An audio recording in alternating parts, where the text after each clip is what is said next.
এক লাফে repo rate অনেকখানি কমিয়ে দিল আরবিআই। মধ্যবিত্তের স্বস্তি।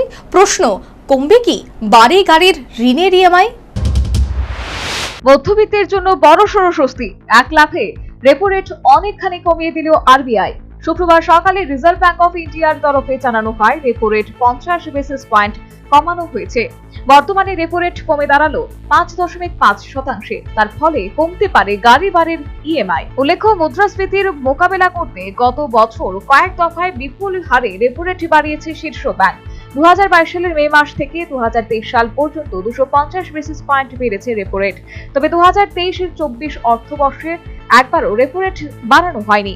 চলতি বছরের ফেব্রুয়ারি থেকে ছবিটা পাল্টেছে। তারপর 3 বার কমানো হয়েছে রেপো রেট। আরবিআই গভর্নরের মতে, দেশীয় এবং বিদেশি লগ্নিকারীদের জন্য প্রচুর সুযোগ রয়েছে ভারতীয় অর্থনীতিতে, তাই দ্রুত গতিতে উন্নতি করেছে ভারত। প্রসঙ্গত, গত 2 বছর রেপো রেট অপরিবর্তিত রেখেছিল আরবিআই।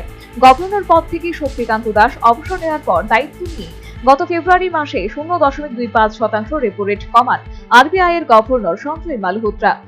মুদ্রানীতি কমিটির সিদ্ধান্তে মাত্র 2 মাসের ব্যবধানে ফের 0.25% কমানো হয় রেপো রেট। এপ্রিলের পর জুন মাসেও অব্যাহত থাকলো রেপো রেট কমানোর ধারা। শুক্রবার আরবিআই গভর্নর সঞ্জয় মালহোত্রা জানিয়েছে, মনিটারি পলিসি কমিটির বৈঠকে সর্বসম্মতিভাবে রেপো রেট কমানোর সিদ্ধান্ত নেওয়া হয়েছে। তাই 50 বেসিস পয়েন্ট কমানো হয়েছে রেপো রেট। ফলে ঋণ গ্রহীতাদের অনেকটা সুরাহা হতে পারে, বিশেষত গৃহ ঋণে বড়সড় স্বস্তি মিলতে পারে। সঞ্জয় আরো বলেন, চলতি অর্থবর্ষ মুদ্রাস্ফীতিও কমে 3.7% নামতে পারে। যদিও এপ্রিল মাসে অনুমোদন করা হয়েছিল, চলতি অর্থবর্ষে মুদ্রাস্ফীতির হার থাকবে 4%। National bureau report, news vanguard.